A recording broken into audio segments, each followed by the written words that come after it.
2. Hello everyone, a warm welcome to this evening talk brought to you by the Spiritist Society of Bournemouth and Poole Christian Spiritualist Church. I am Fabrício Assunção from the Spiritist Society of Bournemouth. I do apologize for the delay. We had some technical issues, but it was more important that we all here. A special welcome tonight to our guest speaker, Cristina Saressalo. Saressalo, thank you. Saressalo. Cristina is an expert in neuroscience. She graduated from King's College London with a degree in neuroscience and is a transformational coach from Animas Center for Coaching. She's also a somatic coach for the Somatic School. Cristina is the author of a project that is part of the Multiple Sclerosis Society Millennium Award Scheme. In this work, she speaks at schools about multiple sclerosis and the importance of helping people. The subject of Cristina's talk tonight is fear, love, meditation, and the immune system. We look forward very much to your talk tonight, Cristina. Thank you. First, let's go to Lawrence Saville at the Poole Christian Spiritualist Church for our opening prayer. Over to you, Lawrence. Thank you, Fabrizio, and good evening, Cristina. Welcome, welcome, welcome. Thank you, Lawrence. Thank you. So if we could all just still our minds just for this short time, just leave all those things that beset us, all those worries, all those frustrations, all those cares, concerns. They can be set aside just for this short time, for this is our time. And we ask, Divine and Gracious Spirit, we join together once more under this banner of education, this banner of learning and growing, learning how to walk this path, to be a part of this world, to live up to our full potentials, to be of assistance, to be of service, and to be at peace. We ask a blessing on our speaker tonight, and we also ask a blessing on all those dear ones watching, whether it be tonight or in the future. We pray earnestly that you glean information, upliftment, comfort, but most of all, understanding. For when we understand our life's past, fear is removed and replaced by a strength and a knowing that all is well. Amen. Thank you, Lawrence. It's now my great pleasure to hand it over to Cristina for her talk on fear, love, meditation, and the immune system. Over to you, Cristina. Thank you, Fabrizio, and thank you, Lawrence. Beautiful initial prayer, Lawrence, about knowledge. I think knowledge helps us to tame our fear whenever possible, to reduce our fear. So beautiful, thank you. Okay, so the idea today is to talk a little bit about fear, love, meditation, and the immune system. I'm touching on all those three things. They are somehow interconnected, and we're not going to go deep into the science, but we're going to, talk a little bit about each one. So let's see. We can go, that's okay. This is, so first, just a highlight on the immune system. Is supposed to defend us from external ailments, from bacteria, viruses, other things that happen, and sometimes we have autoimmune conditions as well. But I'm not going to go into detail about what strengthens the immune system, because the focus today is when we talk about fear, love, and meditation, I'm talking about our thoughts. But I still wanted to highlight just very briefly, of course, diet is important to strengthen the immune system, the microbiome, so the gut bacteria related to the diet, We have very good nutritionists who can talk a lot to you about the microbiome. Of course, relationship with others, it actually does help. When we have a good relationship with somebody else, it kind of strengthens our immune system. As when I start to talk about fear is a stress response. And if our relationship with others is somehow toxic, not a very peaceful relationship, we all have problems, but there are relationships that are more toxic than others. That can have an effect on our immune system as well, because it's causing a stress response, which I'll talk a little bit about it in a second. So, and I could not talk about the immune system without just highlighting the importance of vitamin D3, because vitamin D3 is a hormone that strengthens the immune system. It's the so-called sun vitamin, but we know that it's actually not a vitamin. It is actually a hormone that regulates the immune system. So it's extremely important for us at this day and age that most of us are indoors or working from home or at an office to have some vitamin D3. Actually, even in the sun, because we do not stay at the right time and for too long in the sun. So consider having a look at that. If you're not already on vitamin D3, consider having a look. So yes, the focus today is our thoughts. What our thoughts can do to our immune system, how it can help or how it can have a negative influence. I'm going to mention this a bit later, Maratona da Imunidade. This is in Portuguese. I'm going to come back to that later at the end. So now, before we start, I want to, since we are going, not before we start, we already started, sorry. When we're talking about our thoughts, I want to do an exercise with you. I want to, this is you, me, all of us, and behind, sitting at a screen, the cinema, and behind this screen is a cinema screen, and behind the curtains is a cinema screen, and in that cinema screen is your mind, your thoughts, your emotions, your behaviors.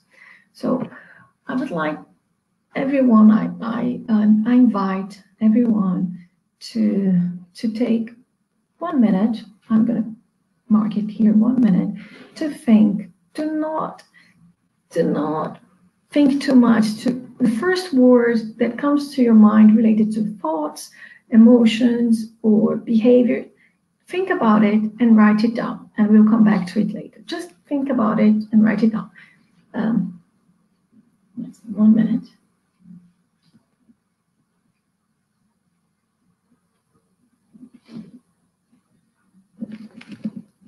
Okay.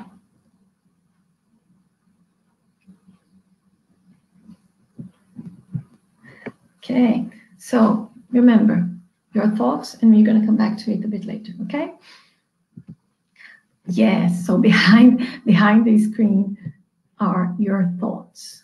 So I hope, inside your mind, we have all sorts of thoughts. It doesn't matter if it's a negative or a positive thought. I just wanted you to have the opportunity to write down one thought, behavior, or action, behavior, or thought, feeling, or behavior that comes to mind. And here we go. So, oh, yes, of course, if you're facing trauma, consequences of trauma, please look for professional advice, because going behind the curtains, looking sometimes to our thoughts can be a bit too much. It's like a little bit of shadow work. So jump into it if you feel comfortable. If you don't feel comfortable, of course, do not do this.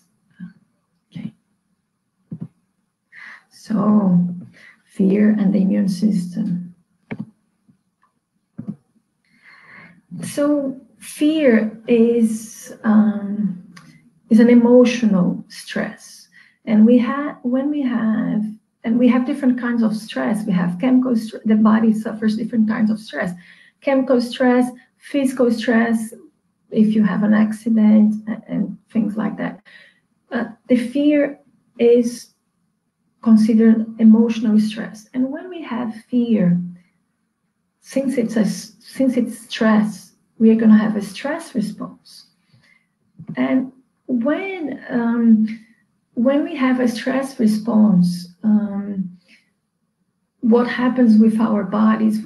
Our bodies will alter. We're going to get to that in a second. And our brains, they see a fear or a threat. Our brains are preparing for survival. I'm going to come to that, why it's so important to be mindful of fear and of our thoughts. So anything that causes us angry or upset or feel afraid can trigger a stress response. And it can be anything. Anything can cause a stress response, including fear. So, for example, it can be an angry boss, family fights, illness, accidents, as I mentioned. It's a type of stress. And the importance of all this is that our brains cannot tell the difference between real threats and stress. And that does make a huge difference once in our lives. Because if you had a stress, but if the stress response keeps happening, then disease happens. And then we're going to talk about that in a second. It's very important to know that our brains cannot tell the difference between real threats and stress. So, talking about the fear and stress response. So we've got adrenaline, cortisol, all those hormones running through the body when we've got an emotional stress like fear or other triggers, other things causing, other threats or triggers causing a stress response. I'm highlighting fear here, but as I mentioned, other ones. And of course, it's because the message in the body is get ready for action. So get ready for action. The heart rate increases. Digestion is slowed. The blood is directed to the muscles. And why?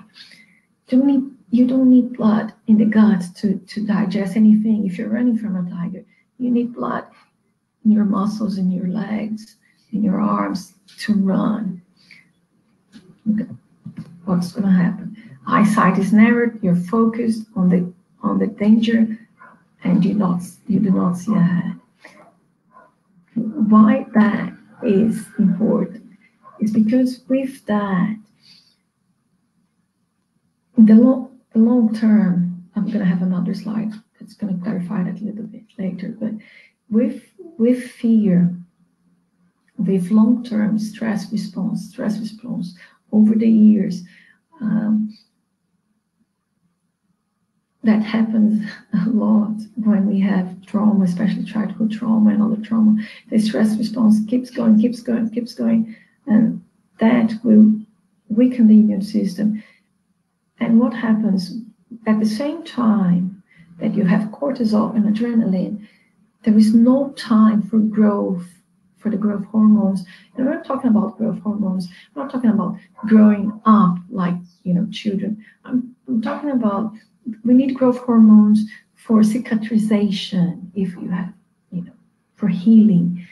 So stress hormones, too much stress hormones, no time for growth hormones. And not most important, but also very important, is the prefrontal cortex is where we do some reasoning and thinking. And if you're running from a tiger, you don't have time to reason, and that's so important. If we are afraid under whatever circumstances happening in our lives, our power of reasoning, thinking, logical conclusion, logical thinking reduces, and that is very important, guys, because it's a moment that it's more difficult to make decisions and understand what's going on around us. So fear has so many negative effects. So as we know, a reaction to a stress response, I'm not going to go into it, but you've got a trigger, and then a threat. You feel fear, you get stressed. If you get stressed, you're going to have a reaction to the stress response. And the reaction to the stress response is what we know, the fight, flight, freeze, or fawn. Fawn is one that we hear less, but fawn is when you have the people pleaser, can say no, and are easily exploited. I just highlighted that there is because we talked less about it, and it's still very important.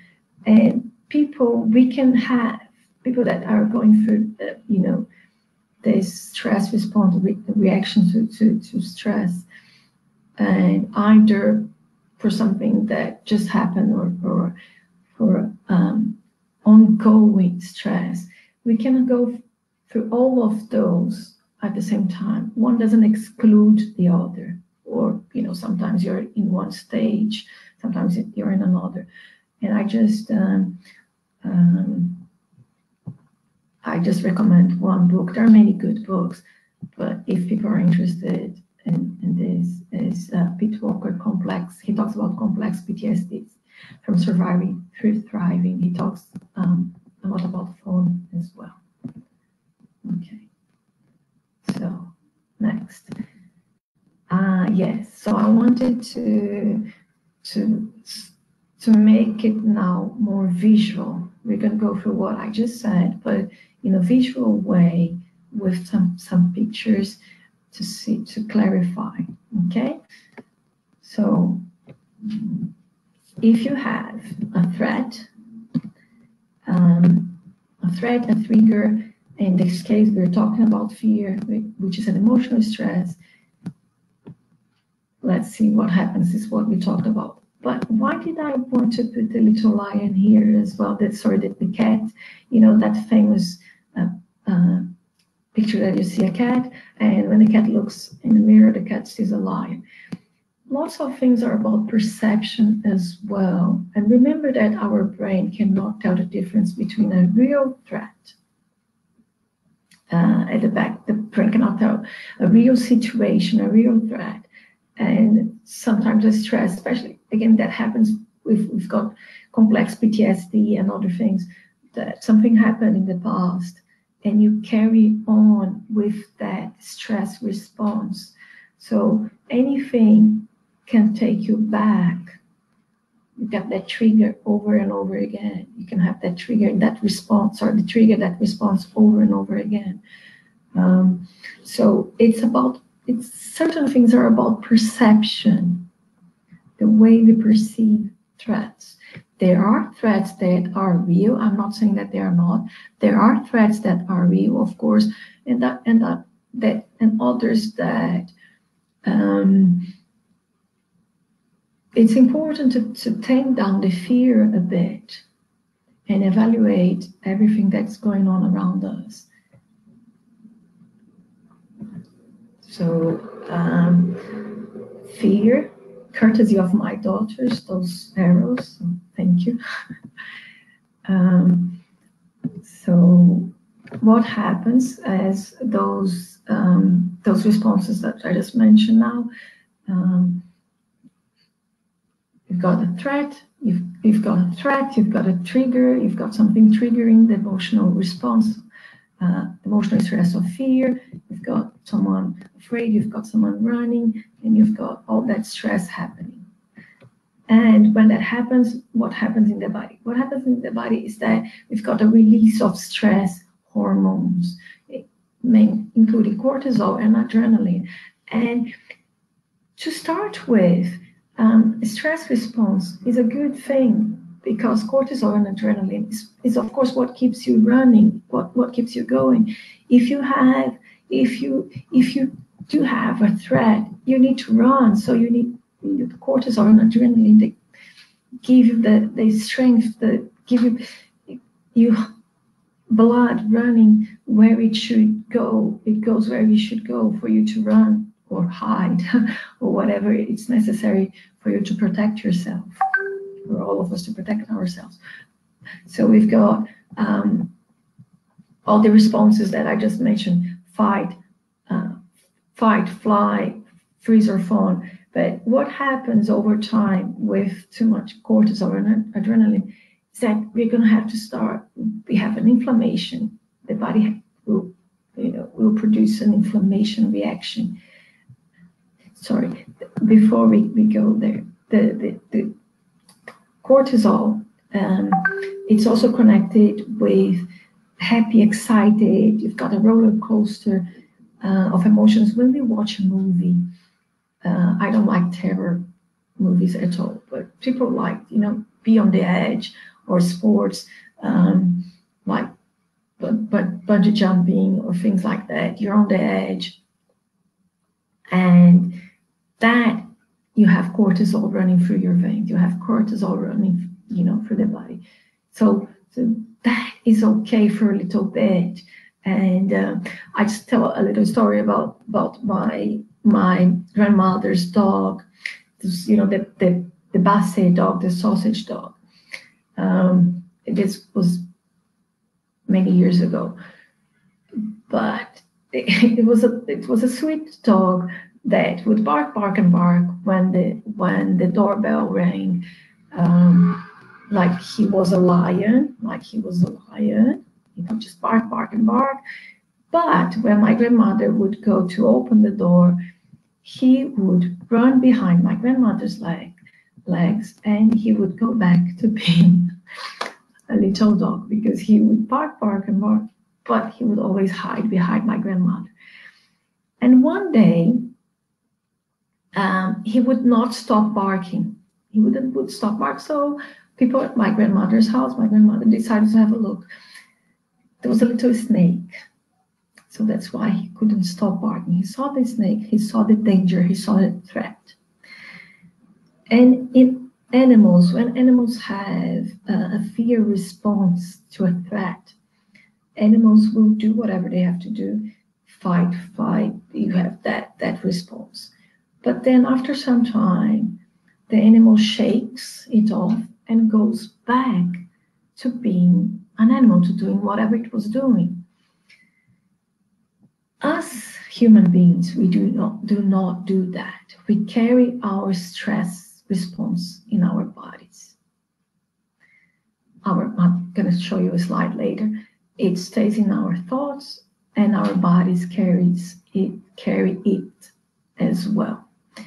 And by carrying it, once again, we don't have time for reasoning, too much fear, see the prefrontal cortex, and that interferes with our growth hormone, which helps in healing.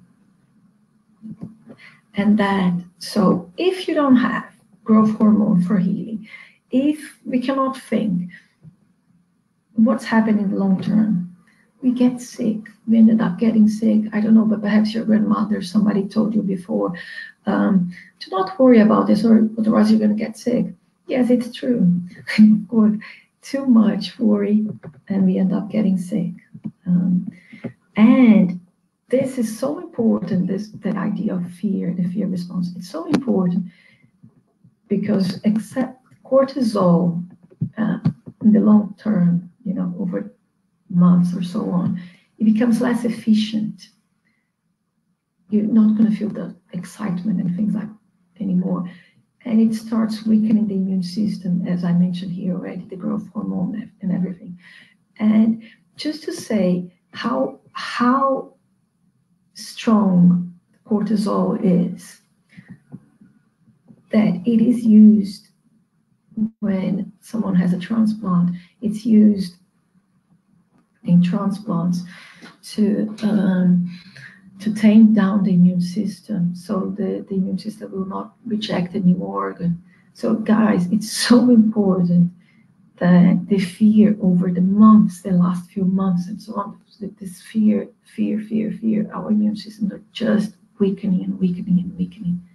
Once again, weaken so much, cortisol weakens our immune system. So fear, cortisol weakens our immune system so much that it's used transplants to avoid rejection. Okay, so no matter what it is, what trigger it is, we can skip that because I already mentioned that. Oh, that.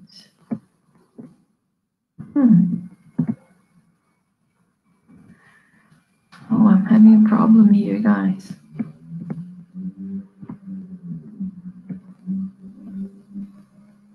Okay, doesn't matter. Having a problem here. So we're going to go back to this. It's a little bit out of place, but hopefully you can understand. So what happens in the long term? Once again, cortisol weakens the immune system. It's the hormones of stress. And in the long term, now we're going to talk about epigenetics. So in the long term, with the immune system being weakened, with immune system not too strong, what happens is something called epigenetics. This gentleman here is Dr. Bruce Lipton. He's a great scientist, very nice man, who did a lot of work on epigenetics. And epigenetics, the idea of epigenetics is that our genes, they do not just work on their own. People say, oh, I have a gene, my family has a gene for cancer, so I'm going to have cancer. It doesn't work like that, actually. Majority of our diseases are actually created. That is what epigenetics and the science tell us, and we're going to get to that a little bit later. But basically, so Bruce Lipton, as I mentioned, did lots of work on epigenetics. So with fear, what fear does, it downregulates genes. Downregulates what it means. It will, if you think this is the DNA and the genes are inside the DNA, and this is like a light switch, what fear, excessive fear, will do long-term fear over the months. It's like pressing a light switch. It's called the downregulating. So it's downregulating genes that will cause disease. So all the genes that we have in our body, they need to be upregulated or downregulated. If they're downregulated, they will cause disease. If something is upregulated, healing occurs. Since we're still talking about fear, I wanted to mention this case because Bruce Lipton mentions Angelina Jolie. As you know, the actress Angelina Jolie. She has a history of breast cancer in her family.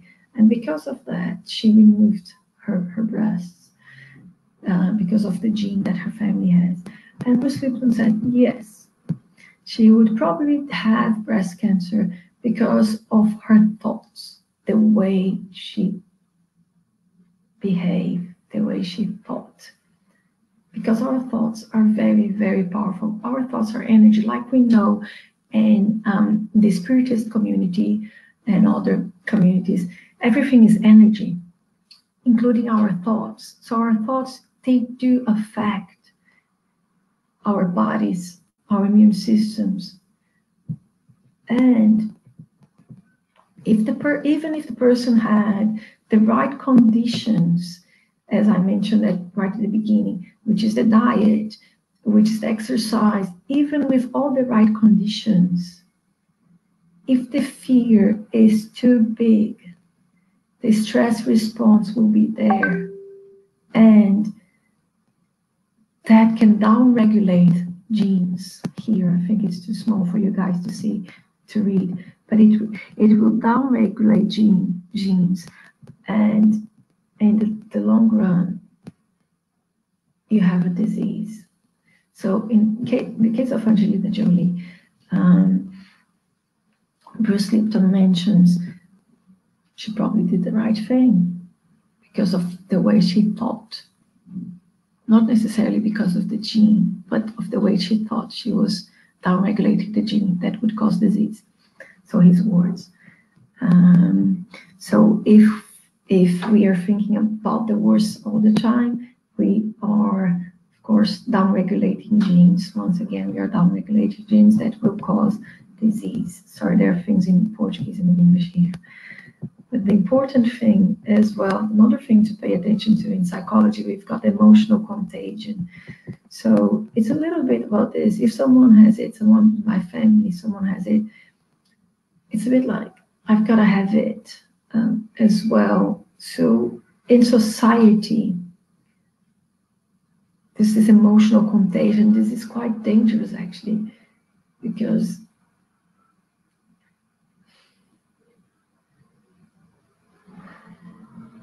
it's little, without going too much into a definition, it's a little bit like it's having sympathy. I was at a talk at the Fraternity Spiritist Society months ago, I think, well, 2019, a long time ago now. And I don't remember his name, but the speaker, he did mention something about, he was quite funny, actually, but I couldn't do the way that he was doing, but he said, there is almost like a competition, like, oh, so I have this disease, and then somebody else said, but you know what happened with me? What happened with me was even worse. And then somebody else will come say, no, but with me, it was even worse. And so this speaker, that he was telling this story, he was telling this, and there is that idea of camaraderie in a way. Somebody has something, I feel sympathy. It's important to separate that, as you all know, we cannot help people if we're all so sick. So it's important to have your boundaries, and if someone around you is unwell, you do not have to be unwell as well. And there is a chance of helping someone if we help ourselves first. Yeah. So that again. Oh, sorry.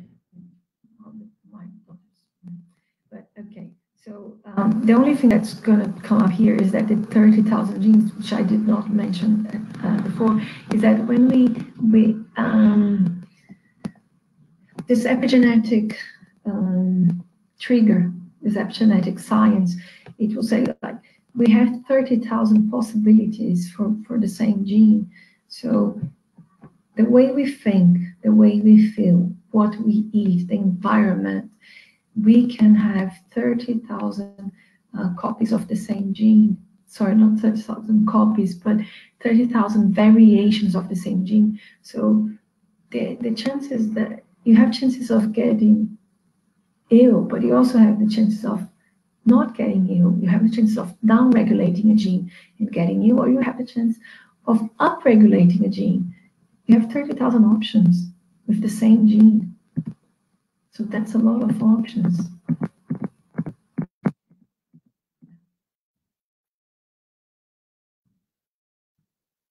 So what we've just talked about is that genetics, how we can downregulate or upregulate genes to cause diseases. And since I'm concentrating on thoughts, as I mentioned, our thoughts have a big, and thoughts are energy, our thoughts have a big role in upregulating or downregulating genes, in causing diseases, downregulating genes causing diseases, upregulating genes to not causing diseases. So yeah, so I posed the question, if we can create disease with our thoughts alone, can we heal ourselves? Yes, we can, of course. We know about miracles. Epigenetics explains miracles. And if we think about quantum physics, if we think everything being energy, as we know, spiritist doctrine and other doctrines, with everything being energy, we can, of course, influence epigenetics with our thoughts. Thoughts are energy. Genetics, down is energy as well. Yes, so, I forgot. So genetics, yes, it's a mechanism that allows the genes to be modified and make 30,000 variations of a single gene. I mentioned that, and I forgot I had this slide. And emotional contagion, I mentioned that as well. So now we go into love. We already spoke about fear now and how it can downregulate genes and cause disease. Love and the immune system. The same scientist, Bruce Lipton, that talks about epigenetics, has great work with epigenetics. He does say something that I like to read, like to quote. Love opens you to the world. I cannot pronounce that, but you can see what I mean, which allows you to bring in the joy, the energy, and the happiness. Fear closes you down. Love enhances energy. Fear shuts the energy down, which is what we already mentioned, what fear does to the immune system. And love will have the opposite effect. And the idea why I chose love, I'm going to come back to that towards the end and towards the meditation. The importance of love for the current situation, and according to the Spiritist doctrine, we are going through the planetary transition, and there are other doctrines, other schools of thought also talking about changes, and love is sort of the magic answer to many things. So love, feeling loved. I'm not necessarily talking about falling in love. I'm not talking about romantic love. I'm talking about all kinds of love. And okay, there are studies, just look at the two last arrows here, that falling in love. There are studies about falling in love and how it can upregulate genes that will help the immune system function better, and downregulate genes that would cause disease. But the two first arrows here that I wanted to highlight is that the importance of love for us as a society, as families, as human beings, as everyone, that everyone, when we feel loved and cared for and secure, that boosts our immune system. Once again, what happens when we go through trauma, we do not feel safe, we do not feel secure, and the fear, we're not feeling safe, you're not feeling secure, and that long-term downregulate genes causes diseases. And of course, people with a loving support system tend to respond better, to recover quicker after certain procedures, whatever it is that is happening in life, surgery or a cold, flu, whatever happened to someone. Okay, so next. But at the same time, once again, We've got fear, we've got love, but we have to remember the power of belief and suggestion. Then we are going back to energy. Everybody knows about the placebo effect, that if you're given, let's say, if you're given a sugar pill, you have two groups. One is given a sugar pill and one is given a medication. And people will sometimes, quite a big percentage, will still react positively to the sugar pill because their belief, the power of belief and suggestion, their thoughts, our thoughts, made the person believe that the person would get better. The person didn't know if it was a sugar pill or not, and the person can still get better. It's so powerful, the power of belief and suggestion, that the body can produce our own internal pharmacy. It's very important, guys. It's very important because of medication, of lots of things. Remembering everything is energy. So yes, the placebo effect works, our thoughts, our beliefs. But something that is not talked so much is the nocebo effect. But it's there as well. It's not talked so much in the media or whatever. But it's the other way around. If a person is given a sugar pill, but the person is told that that pill has terrible side effects, the person is told that it's a medication and that medication has terrible side effects, the person will start to have those side effects. The power of belief and suggestion. It's so strong. The importance and the responsibility of media and propaganda. Power of belief and suggestion. We can get sick by thought alone. Oh, sorry, going back to the nocebo effect. Yes, it's so strong as well that it can have an impact on the recovery of surgeries or procedures. If a doctor tells, oh, this is so difficult, this is such a difficult procedure and so on, the person could have a negative reaction that, it will impact the recovery of surgery or procedures. There is something, it's interesting. I'm just going to mention it. It's the power of belief. I'm going to mention it, which I find it interesting. It doesn't necessarily fit into here, but it's interesting. MPD is multiple personality disorder, and there's a documentary with Dr. David Hamilton. It's a documentary called Heal. Who can watch it? It's very interesting. This documentary, Dr. David Hamilton, he mentions how somebody with multiple personality disorder would change in one personality. A person would have, let's say, hives or allergy to orange juice. I think what he said was allergy to orange juice. That personality. Then when the person switched personalities, the other personality did not have allergy to the orange juice. The person did not have the reactions, the allergic reactions.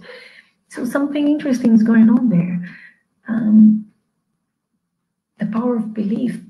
It's just an interesting point here that I mentioned.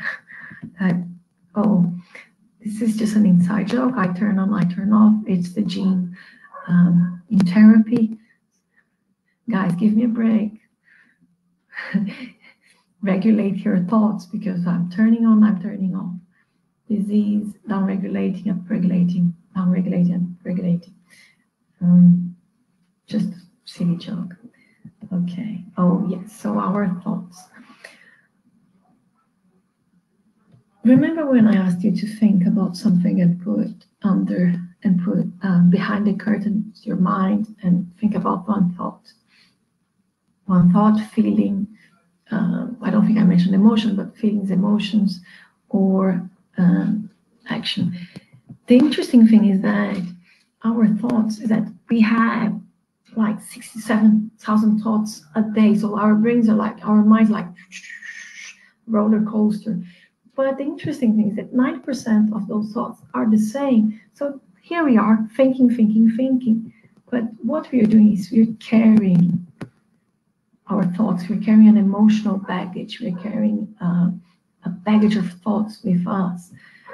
We carry it so much, and we carry it here on our subconscious mind.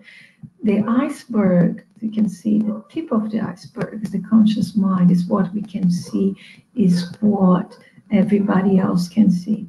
But under our subconscious mind is where we have our behaviors and emotional reactions. It's like a computer program. Things that have been memorized are here. It's like driving a car, but not only driving is here, but it's like driving a car. Once you memorize it, once it's there, it goes to the subconscious mind. When you're driving, you do not think mirror, signal, maneuver, mirror, signal, maneuver, mirror, signal, maneuver. You don't think, you do it. You do it automatic. And you experience drivers, you drive talking to somebody else, and you still get home without knowing how you got home. It's something that became automatic. And so by 35 years old, behaviors like driving and other behaviors have been memorized, became automatic, and they are here in our subconscious mind. So when we're talking about our thoughts and how they influence our immune system, if we have the same thoughts, 90% of our thoughts are the same, day in and day out. We are carrying our thoughts with us, of course, wherever we go. And our thoughts are here, and they're the same. The chances for us to break free, it's like another scientist, Joe Dispenza, his book, Breaking the Habit of Being Yourself. Sometimes we need an internal change. Break the habit of being ourselves. Pay attention to our thoughts and change our thoughts so we can change our health, so we can change our immune system. Okay, let's go there. And why? Because here when we're thinking, our thoughts are the language of the brain. It's how the brain operates, the mind, but our emotions are the language of the body. And we are in this constant loop, as mentioned here. 90% of our thoughts are the same as yesterday. So we are in this loop. We've got emotion in our bodies. We feel afraid, we feel happy, we feel love. And then we think about the same things. Could be the same things, the same thoughts. And we are in this loop, day in and day out.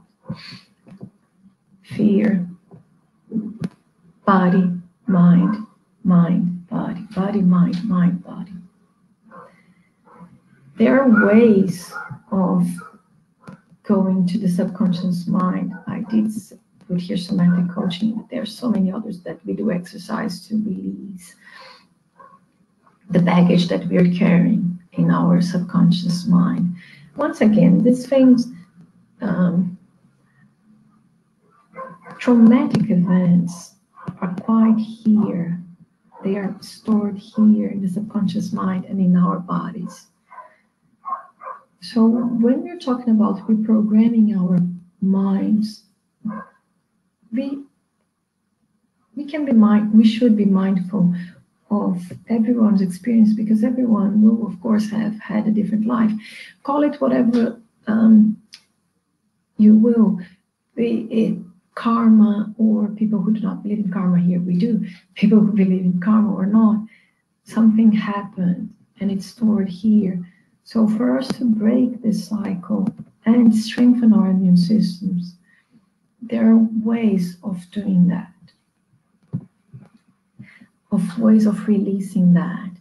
There are good books as well. There's Bessel van der Kolk. I did not write it here, but Bessel van der Kolk is a psychiatrist, has what is it? The name of the book. The body bears the burden is another one. It's Robert Scar. The book before, but more recent, is Bessel van der Kolk. Check him out if you're interested. He talks about ways of dealing with trauma and releasing the emotional baggage we carry in our bodies and the trauma we carry in our bodies. And why am I talking about all this? Because when we talk about our thoughts, the way people say, oh, yes, you need to change your thoughts to get better. You need to change your thoughts. Do not think about this. But come on, guys. We've been thinking the same thoughts over and over again. By the time we are 35 years old, it's there. It's a program. It's like a computer program. So it's not just like you go to sleep and you wake up with a new thought, a new behavior. Not usually, unless sometimes you have a traumatic experience and things can change very fast. But usually, no, they don't change very fast. Once again, sorry, I keep going back. Once again, it's stored here in the subconscious mind. So one way of helping us is strengthen our immune systems. Because remember, we are talking about our thoughts. We're talking about fear, love, and other thoughts. One way is what we call self-regulation. So we are self-regulating. It's not suppress our emotions, but with self-regulating, the way meditation helps in that, doing that, but self-regulating, what happens? We calm down our bodies, we calm down our stress response. And what self-regulation is, regulate reactions to emotions. We focus and refocus whatever needs to be done. And control impulses, again, I'm not talking about self-regulation. When we talk about self-regulation, we're not talking about, you're not supposed to think about this, you're not supposed to think about that, you're not supposed to eat ice cream ever again. We're talking about perhaps extremes like getting a 500 mils of ice cream and you alone eat it in one go. It's probably not good for your body. It's not good for your body. So when we talk about self-regulation, it's not suppression, but it's thinking. It's a know thyself principle. It's thinking about our thoughts and our emotions and how we can help them help us, how our thoughts and emotions can help us regulate our immune system as well. I did mention trauma here, just once again, sometimes when we have extreme trauma, self-regulating becomes harder. So once again, talk to someone about it if that is the case. So when we did that, remember I asked you to think about something. I hope you thought about something because I cannot see you here right now, but you thought about something, thoughts, emotions, thoughts, feelings, or behaviors. I thought about something, I asked you to write it down. And this exercise, Know Thyself, it's interesting. I asked my daughter to do a drawing, but it did not come up. But the idea here is to detach a little bit of your own thoughts. It's important to remember that we are not our thoughts, and we can rewrite our life story. Even if you tell me, once again, I have genes of cancer in my family, I have this, I have that.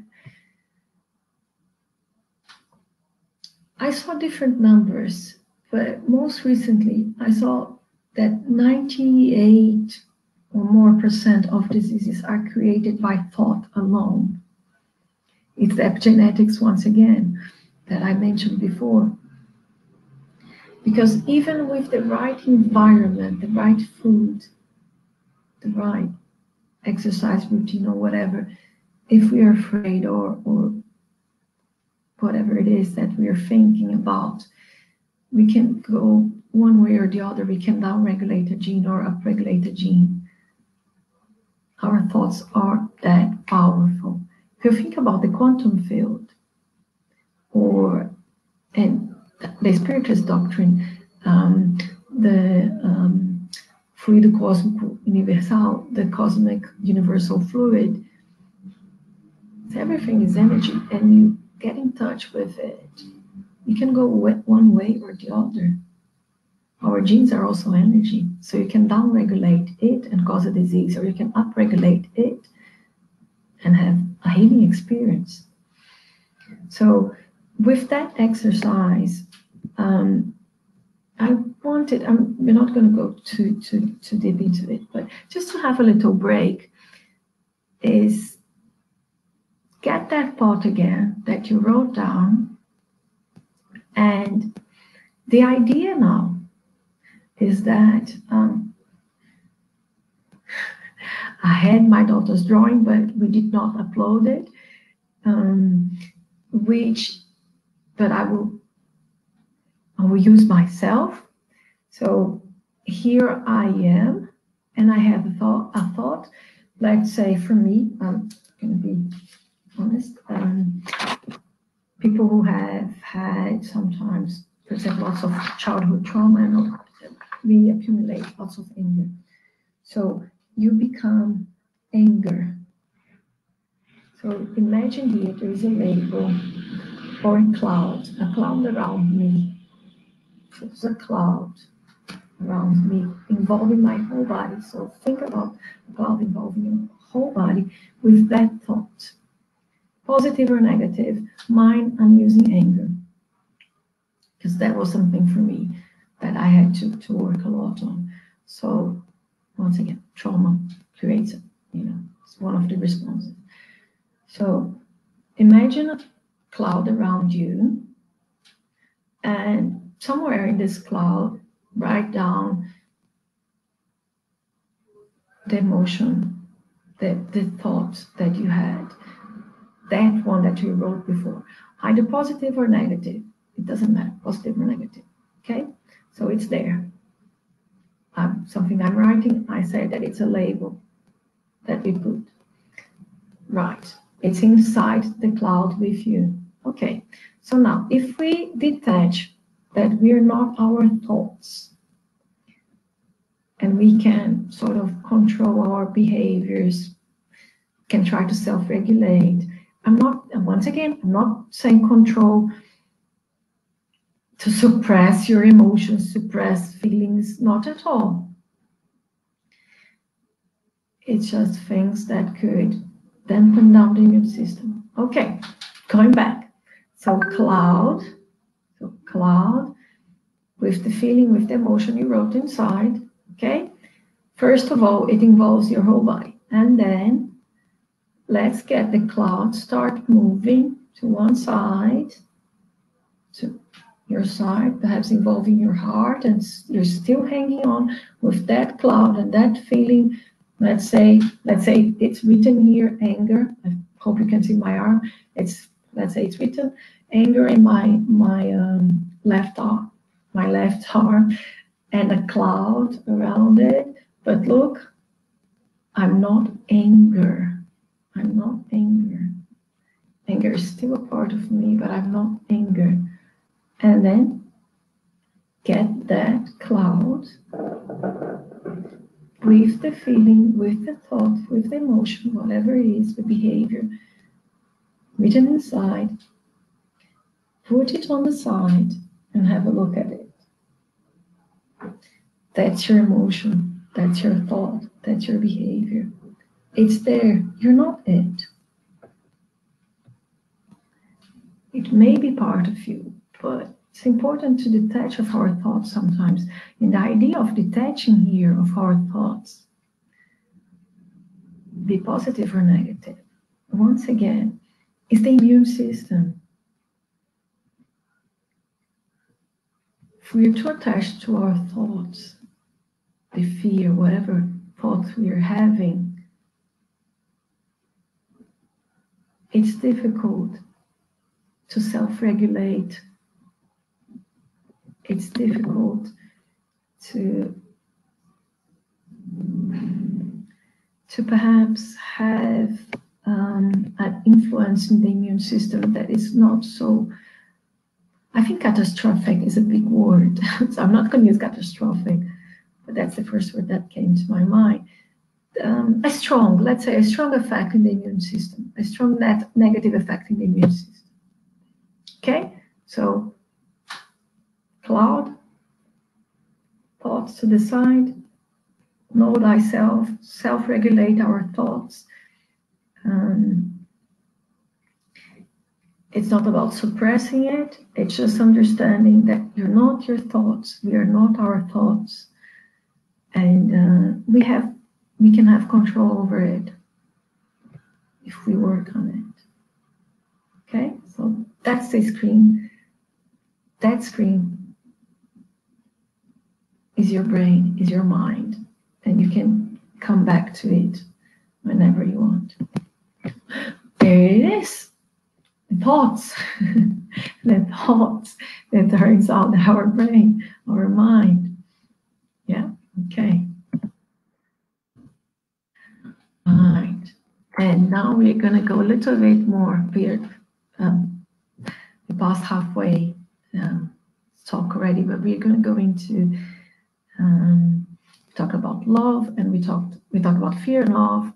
And one good thing to the cinema screen exercise to try to help us know ourselves, see what we are thinking about, and try to regulate it. And I liked this, and we're going to use this because everybody, I suppose, lots of people, especially in the spiritist community, because we talk about energy, seeing the energy chart, the energy, everything's vibration, and certain energy, certain thoughts, emotions have a lower vibration, and other have more. And this one is, I found this one quite cool. This scale quite cool because it also illustrates about what's going on in the body. So have a look at it your own time. I'm just going to highlight here how shame, apathy, how it's right there at the bottom, anger and fear. Let's find fear.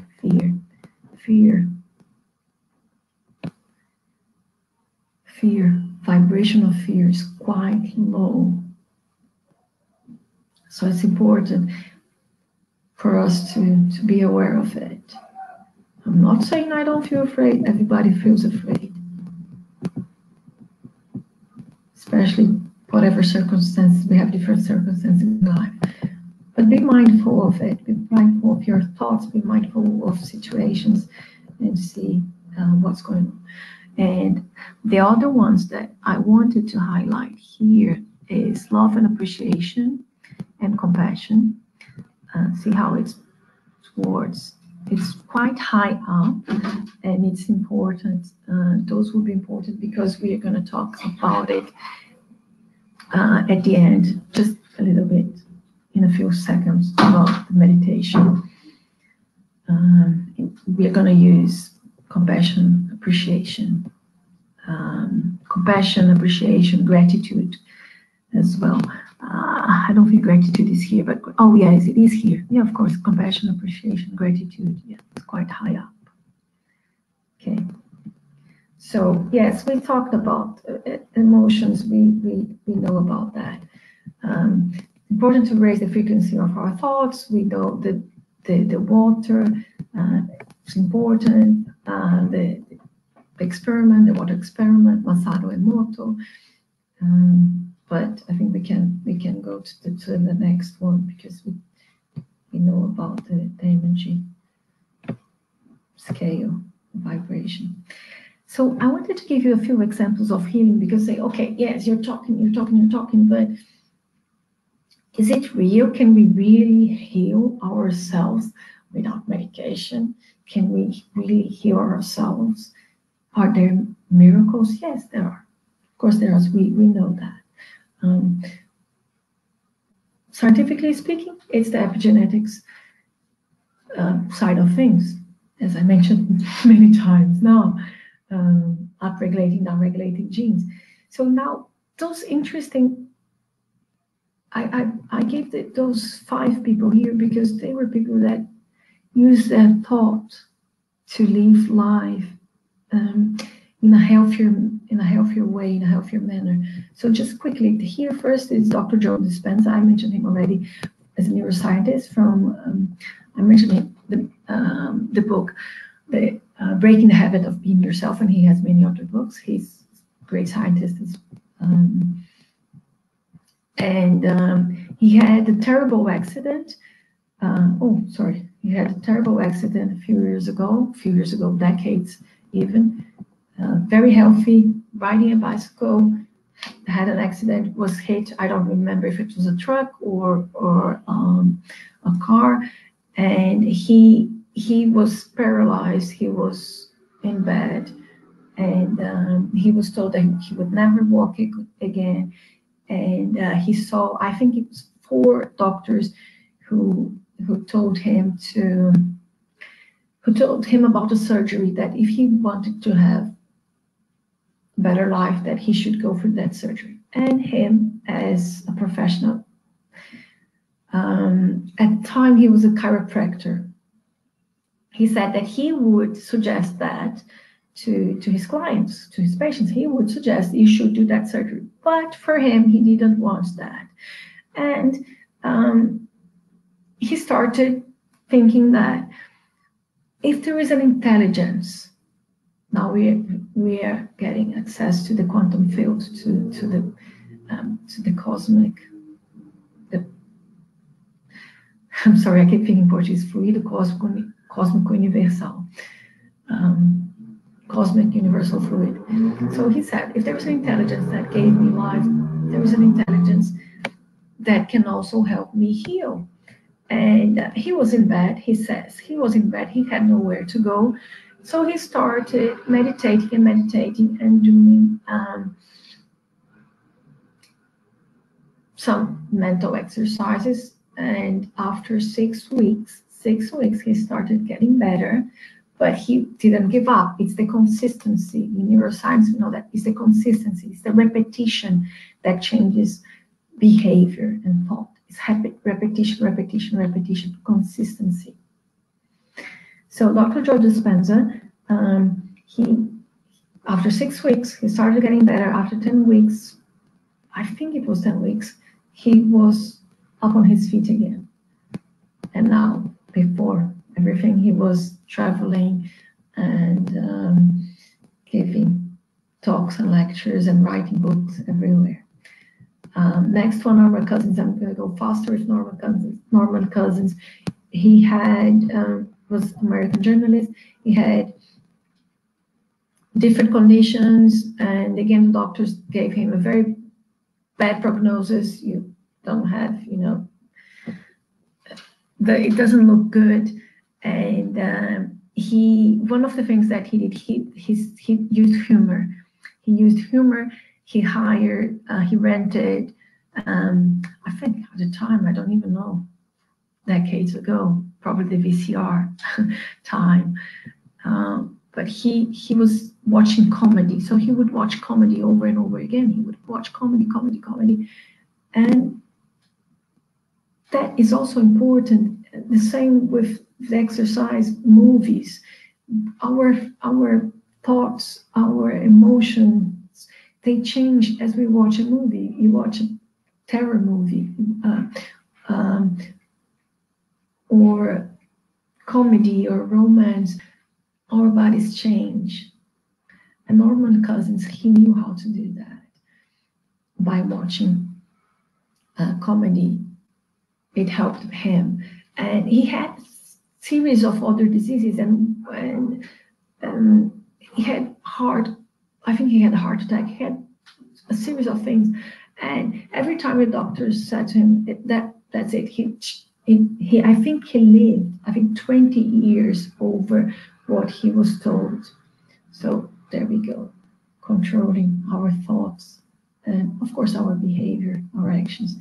Viktor Frankl, of course, the author of Man's Search for Meaning, Austrian neurologist and psychiatrist who was a Holocaust survivor. Meaning, also giving meaning to life. When we give meaning to life, love, that changes things as well. So here I'm coming a little bit the love side of things and how we feel once again can interfere in our immune system, in our longevity. This, in terms of age, if we go to the oldest yoga instructor, perhaps there was another one now, but she passed away now in 2020. But look at this lady. This was taken, I think, when she was 100 years old, doing that yoga posture. When she was about 8 years old, she saw some boys in India doing some yoga, and she was told, I think 8 or 7 years old, and she was told this was something for boys. She did not take it. She did not accept it, and she started doing yoga, and she did yoga all her life. She was an actress who had other things as well. She did other things as well. But she had such a positive attitude. Look, on YouTube, you can find some videos of her, and she will talk about the way she thought and how she was a happy woman and how she controlled her thoughts. And she lived quite a bit. 100 years old, she was, I think this is wrong, it's not 1918. Oh, no, no, I think it's right, because when she was 101 years old, I think something that she was still teaching yoga. And the last one, 107 years old, Louise Bonito.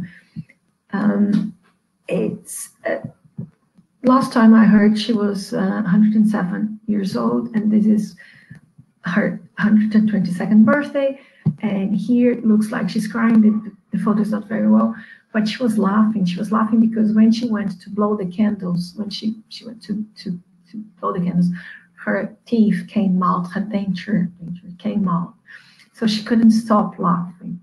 And it's a woman that also kept sense of humor and love for her family alive, and that affects our immune system. I'm going to show you very quickly a video. I'm not going to show you the second one. I'm going to show you 2 minutes of a very quick video about the power of the mind, the power of healing. It's about cancer. A lady, it's in China. Let's see if it explains. If it doesn't explain, I will, because I want to start 4 minutes and 5 seconds, so we don't pass time. I think I'm going over time quite a bit, so we don't keep going too much. I hope you guys can see it. Can you see it? Can someone tell me? Can you see it? I don't know. No, we've just got a blank screen.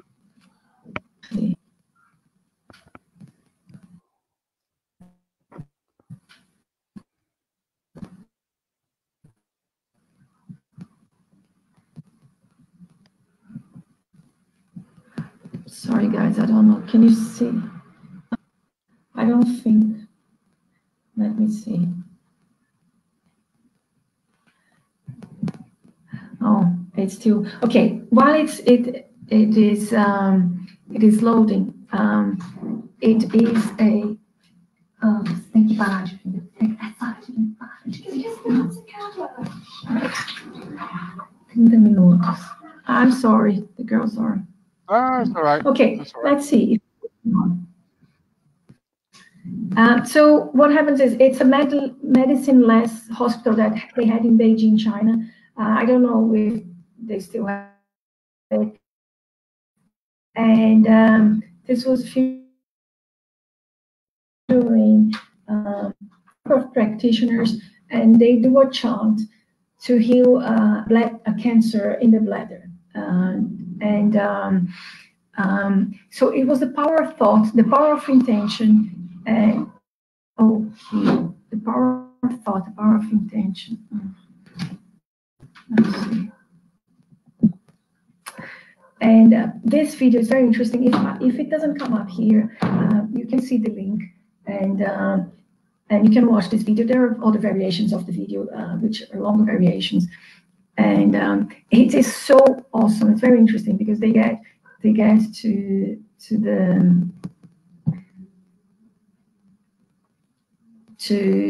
the quantum field, to the quantum healing, to the universal field, and then healing happens, and they have an intention. The chant that the practitioners use is that it's done, it's already done. It means it's healed. And you see on this video, I don't think it's going to go through, but you see on this video a tumor, bladder tumor. I have goosebumps when I think about this. You see it shrinking. You see the healing happening. Live stream of the healing. Guys, I think, because of time, I think I'm going to stop. Yeah, I think if you it's amazing. Basically, the video is amazing. I think it's amazing, and it shows the power of thought, of our thoughts, and let me go back to it, and power of intention.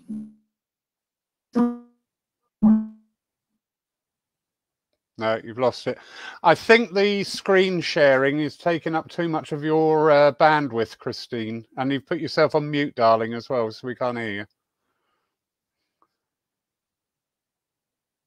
You're on mute. We can't hear.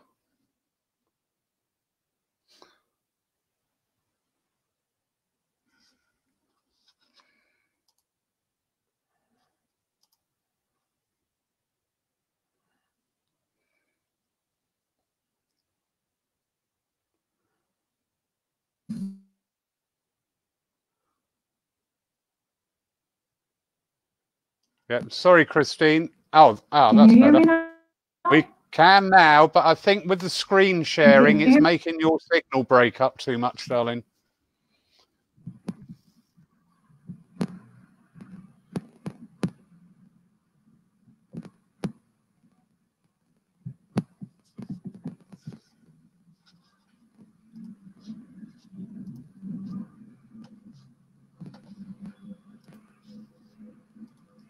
Okay?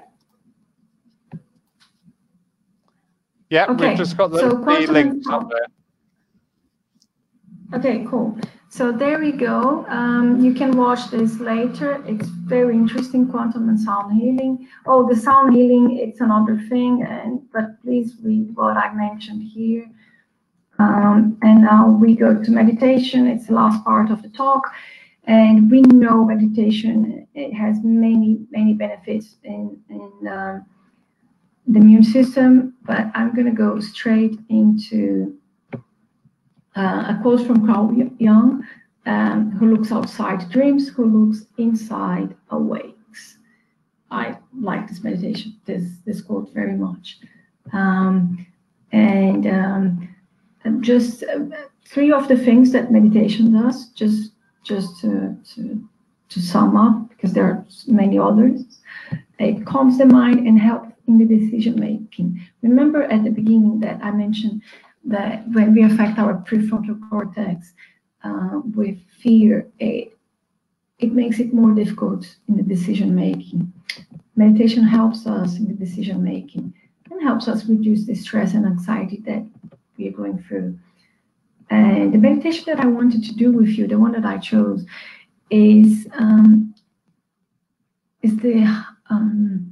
heart-brain coherence meditation, because for two reasons. One is that in the planetary evolution that we are going through, the changes, it's been talked about that love, we're entering the fourth dimension. It's the chakra, the heart chakra, the green ray energy. It's the heart chakra. So it's important for us to work on love and on our emotional well-being. And the heart is very, very powerful, because the heart, it actually has neurons and sends messages to the brain. And our thoughts and emotions, they affect the magnetic field, our hearts. We have a huge magnetic field around our hearts, and it affects somebody else next to us. I'm not talking about necessarily about obsession that's not independent. We have our hearts will affect each other, and we know that. And again, the importance of there's a difference, the field that we have around fear and love, the difference is massive. So we do the heart-brain coherence. Why? Why heart-brain coherence? Once again, heart has neurons, and the heart sends messages to the brain. And that connection, heart-brain connection, it shifts the rhythms of the heart. The heart-brain coherence meditation shifts the rhythms of the heart and creates a more resilient baseline. So when you talk about, remember, talk about changing our thoughts or breaking the habit of being ourselves. If that needs to be done and we concentrate on our thoughts, we know ourselves, we know our thoughts, we know our behaviors, we know our emotions. The heart-brain coherence helps us get in touch with ourselves, with knowing. Sorry, I think I got lost. So, okay, so let's go back to where was I? Okay, talking about behavior change. If behavior is necessary, if behavior change is necessary, if you want to be aware of our thoughts, know thyself. We need to be aware of our thoughts, emotions, behaviors, and then with that we self-regulate. Self-regulating, not suppressing emotions. It's just understanding the things that are going on inside ourselves, so we can react better to different situations. Okay, and heart-brain coherence is very important because it's two different systems that are connected. It's directly connected because the neurons of the heart send messages to the brain. So with the heart-brain coherence meditation, it's really like a guitar. So we are tuning it. And by shifting the rhythms of the heart, that is of course very important, because we are anxious, the heart beats faster. So slow down, heart slows down, and health gets better as well. Almost. Okay. Guys, do we have time? 3 minutes. That's 3 minutes for the meditation. And yeah, we can do 3 minutes. Yeah, okay. That'd be lovely. Okay, sure. So I'm going to play a song here.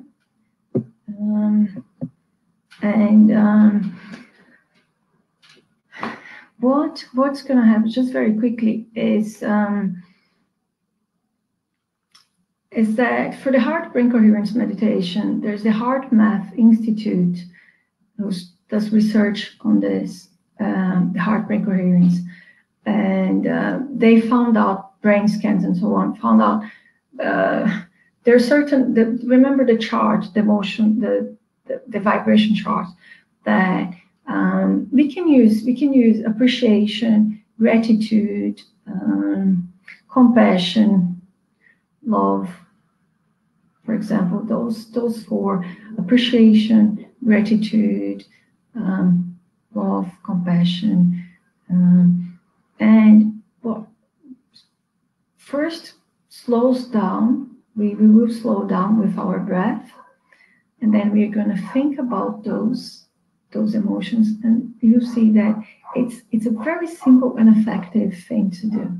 So I'm going to play just some music. It's some music that there's something called Metaverse. You can find interesting music there, that really healing music because of the vibe, the hertz, the different hertz of music.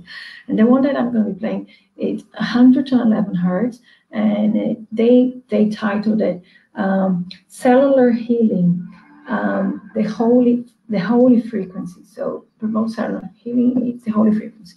So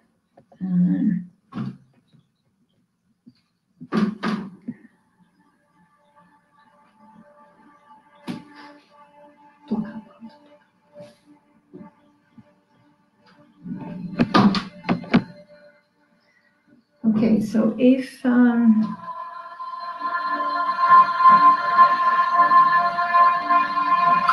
take a few deep breaths.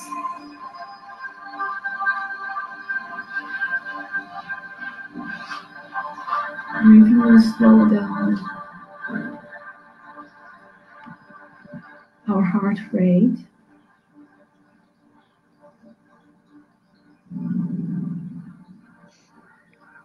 We'll put one hand on our heart.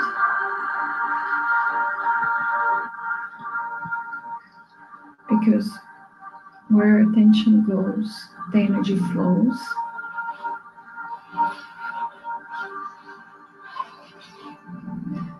So you're safe, you're here, you're present.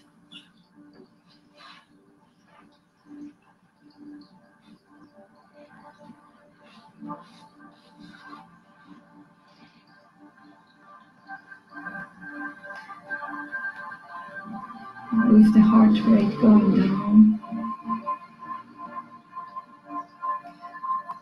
our attention on our heart. We're going to invoke the feeling of those four words, those four emotions.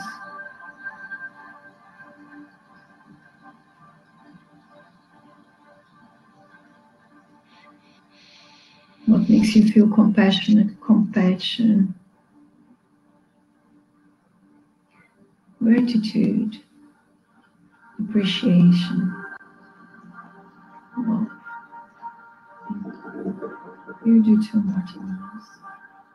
Compassion, gratitude, appreciation, obviously. Compassion, gratitude, love, appreciation.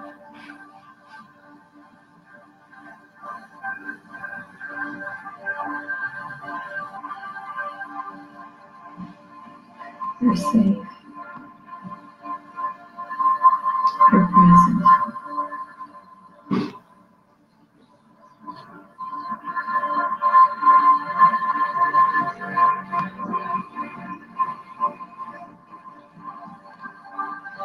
Paying attention to your breath. Take another few deep breaths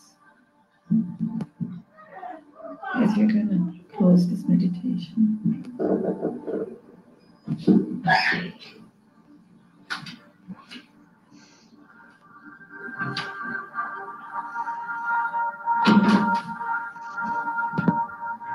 And now, move your fingers and your toes.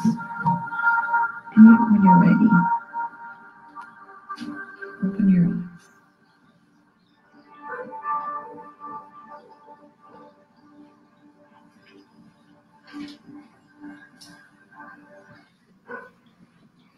Okay.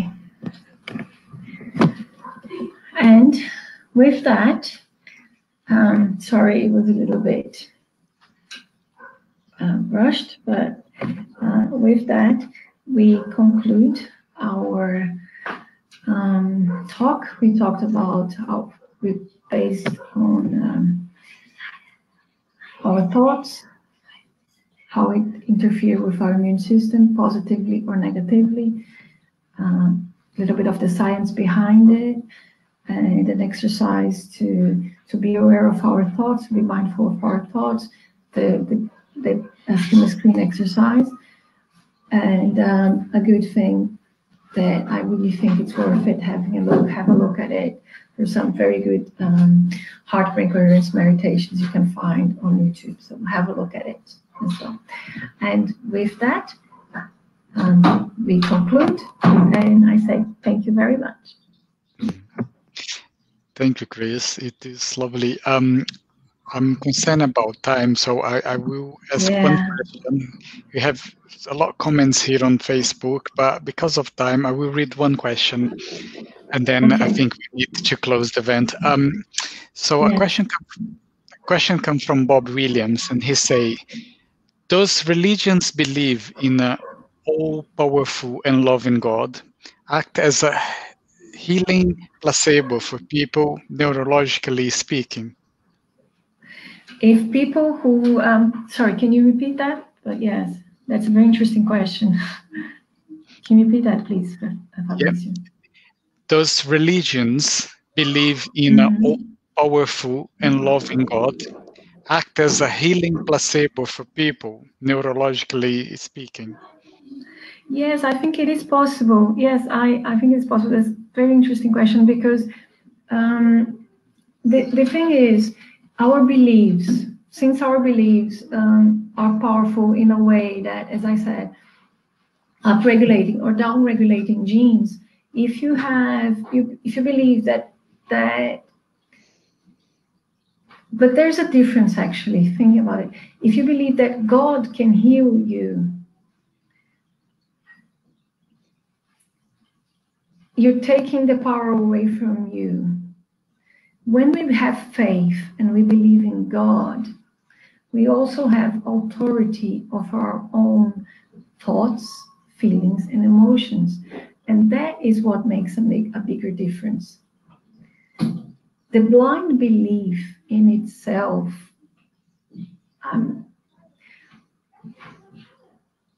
I don't think it's necessarily the answer. Because if you have a blind belief, but if you have that belief, but you're not downregulating genes with fear and other stress responses, yes, okay, it can work as a placebo. But if you still have that belief and you downregulate your genes with fear and other stress responses, it will not work. Does that make sense?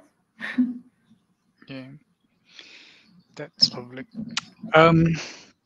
So I think what I will do, Lawrence, is there anything from you before you can do the closing prayer? No, absolutely fine. Loved it. Thank you very, very much, Cristina. There's a lot in there that I could take on board. A lot. I'm quite surprised. I was well with you, so I must be picking things up very well. When you were saying things, I was going, yeah, I know that. But yeah, very interesting. Thank you. Thank you. Thank you. Thank you, guys. Okay. Closing prayer for Brucio. Yeah, it's over to you, Lawrence. Yeah. So once more, dear friends, just still your mind, still your body. Just focus on your breathing. And as you do, give thanks. Give thanks for all that we have within our lives. For each night that we sleep in shelter, in a bed. For each meal on our table. For each time that we interact this way, this new virtual world that is opening up to us, to bring in new thoughts, understandings, confirmations and expansions of our already established knowledge, and help us to take from these lectures that which resonates with us, that which helps us grow, that which helps us find peace, and that which helps us to be a part of this human race, to be that shining light, to send out love, warmth, and compassion to all those that we meet. Amen. Amen. So, Chris, once again, thank you very much for being here with us. And for those that has been watching us, thank you very much for being with us. And apologies for the technical issues we have at the beginning. So we were a little bit late. But thank you very much for being here with us. Thank you very much, everyone. And thank you for the opportunity, Fabrizio and Lawrence. And yes, I'm glad it worked out at the end, even with the technical issues. And I'm sorry about the technical issues as well. And thank you very much. It happened. Don't worry, Chris. Technical issues. We did a whole service on Wednesday with no sound. So don't worry about it. Take care, my darling. God bless. Take care. Thank you very much. Take care. Bye-bye. Bye now. Thank you.